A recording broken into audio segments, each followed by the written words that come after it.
Good morning, good afternoon, and good evening, folks. It is Wednesday, and that means we talk to the one, the only, and yes, I will call him the legend, Matt, the mortgage guy. How you doing, buddy? Thanks. I don't know if I've earned that status yet, but I'm working on it. It's coming. It's right around the corner. Yeah. You just keep doing you, and Right. it'll come. But one of the things I wanted to talk about with you first is there is a new lending program that's coming out. It's really a refi program, I believe. It's called Refi Now.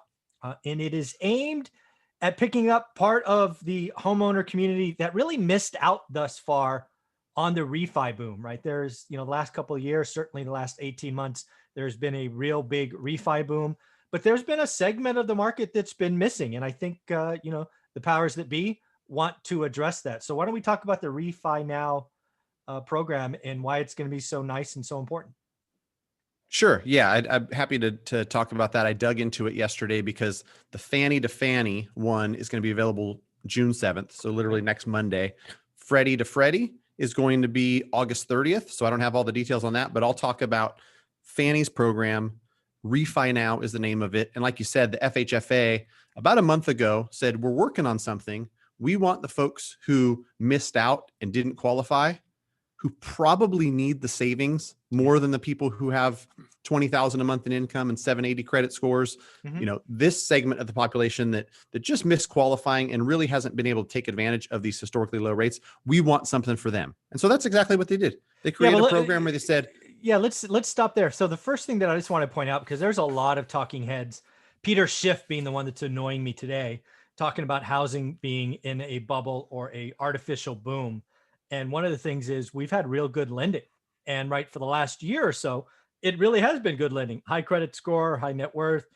If you're going to, and then you go from a 5% mortgage to 2.7, you're saving a whole bunch of money. So again, a lot of stuff going on, but now this Refi Now, it's going to be reaching down, right? It's changing the requirements. Right. And so it's really going to benefit folks who just don't have a lot of income. And that's what it's aimed for, low income borrowers, right? And so if you're less than 80% of area median income, and you can type in Google AMI lookup tool, and you'll look and you'll say, in my zip code in Fresno, or in my zip code in Sacramento, or in my zip code in whatever county you're in, area median income is this, 80% of it is this. And if I make less than 66,000, I'm going to qualify. What you also have to do is reach out to a lender and say, who owns my loan? Fannie and Freddie probably own 80% of them, but it's going to be, I can't remember the name. Oh, you know what it was? HARP. Home Affordable Refinance Program was the one 10 years ago where I had to go in there and people would call me, do I qualify for this? Give me your address, give me the last four of your social. And I type it in, it would say, you're owned by Fannie or you're not. Right. And so that's the first step. And I made a video yesterday that I'm going to release either tomorrow or Saturday. Just call a loan officer you like and trust. And, you can do the legwork on your own, but if the loan officer isn't smart enough to look it up for you and just take 2 minutes of information and say, hey, listen, yes, you can go Fannie to Fannie, this one on June 7th for you, or you might be owned by Freddie and we're going to wait till August till that program comes out, then you probably don't deserve your business. But let me kind of run through what the qualifiers are. Let me stop you right there. If you are in the state of California, you need to be reaching out to Matt, the mortgage guy. How do you want them to do that? Is email still the best way? Email still the best way. Matt@mattthemortgageguy.com. Yes, there's 3 T's in a row, but it's Matt@mattthemortgageguy.com. And the more information you put in the email, the better, because I'm going to get back as soon as I can, more often than not. After a super busy day full of all kinds of stuff, I've got 10 or 12 that I've got to look through. And the more information you give me, the better response I can give you. Yeah. And if you, are just like interested in refi, period, and then just send off something, it's not helpful. It's not as good as here's what I'm looking to do. Here's where I had an issue qualifying, because here's who should really be reaching out to a lender. Perfect. California, reach out to me. Outside of California, reach out to a local mortgage broker. Quick plug for greatmortgagebroker.com. That's how you connect with somebody who I like and trust and have vetted. But where was I going with this? You were talking about the criteria. Who should? Well, yeah, but and here's who listening now should be thinking about it. you went to get a refinance last year, because everybody was talking about it, your neighbors, your cousins, everybody. And the lender said, I'm sorry, I can't get a loan done for you. And you're like, well, why not? You know, I'm still working full time. And they said, based on what debts you have and whatnot, your debt to income ratio is 58% or it's 62%. Maybe they didn't tell you the percentage, but they just said DTI is the reason we can't qualify you. This is going to stretch that all the way to 65%.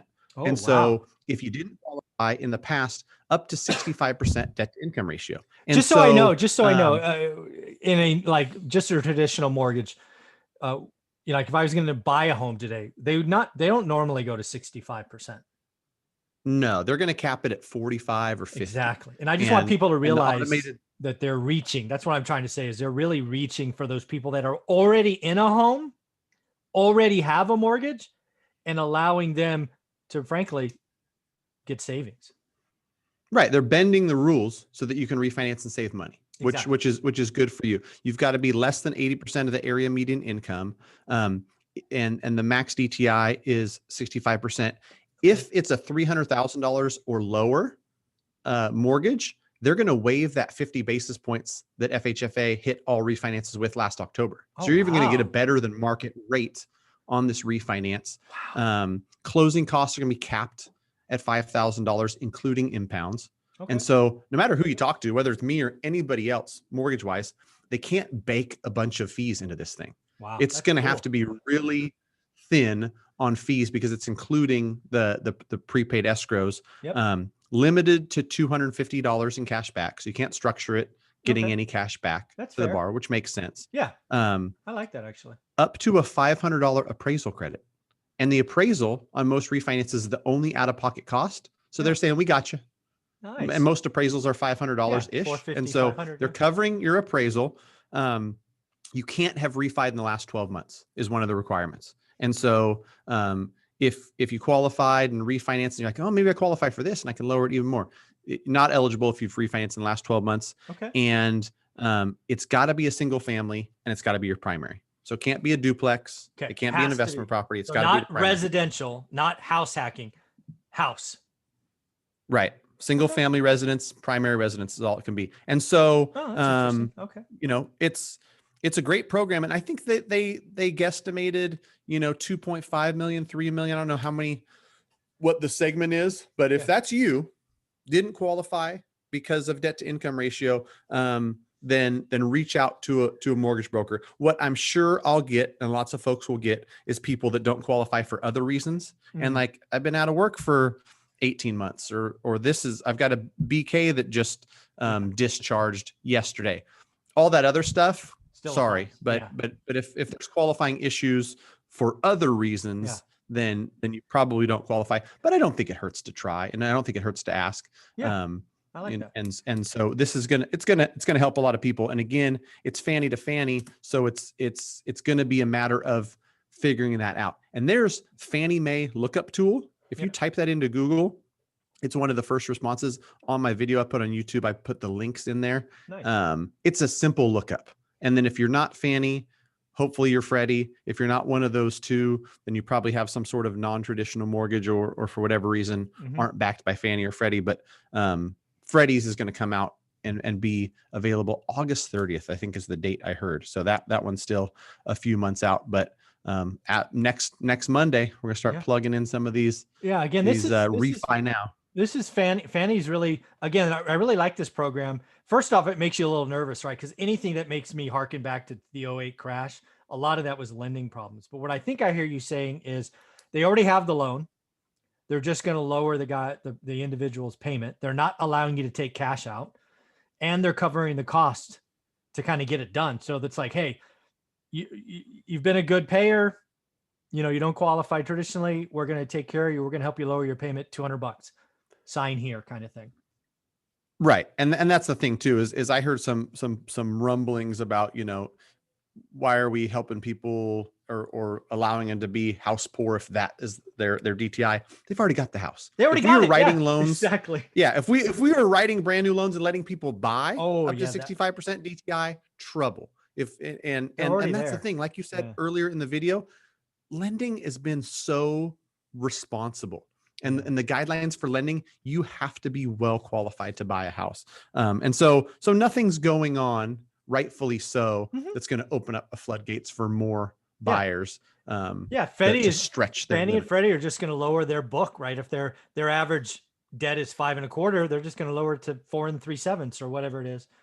And so I think that's a pretty cool program. I like that you ran through that. Yeah. And I don't think, it's one of those things too, where it's like, it's a small sliver. I think only a couple million folks are gonna qualify for it, and maybe 400 or 500,000 total are written this year. But for those that it does, it helps. And back to some language me and you have used, maybe this is kind of a little piece of that avoidable foreclosure, where somebody who's on the brink, brink. Yeah. $150 a month is in savings or whatever it is going to really help them. That was one thing I didn't mention, is that you do have to show at least $50 in savings, which whenever there's anything like that baked into guidelines, it's a consumer protection thing. Yep. I can't write the loan, save you $18 and have $4,800 worth of costs kind of baked into there, because it doesn't make sense for you as the consumer. Absolutely. And so it's a good thing that's in there, that you got to save at least $50 a month. That's awesome. Well, this has been very cool, folks. You're going to want to stay tuned to episode number 2, where we talk about crazy market statistics. Again, if you're in California, reach out to Matt, the mortgage guy. He is the man. Refi, appraisal, Refi Now, whatever it is. Thanks, buddy. Yep.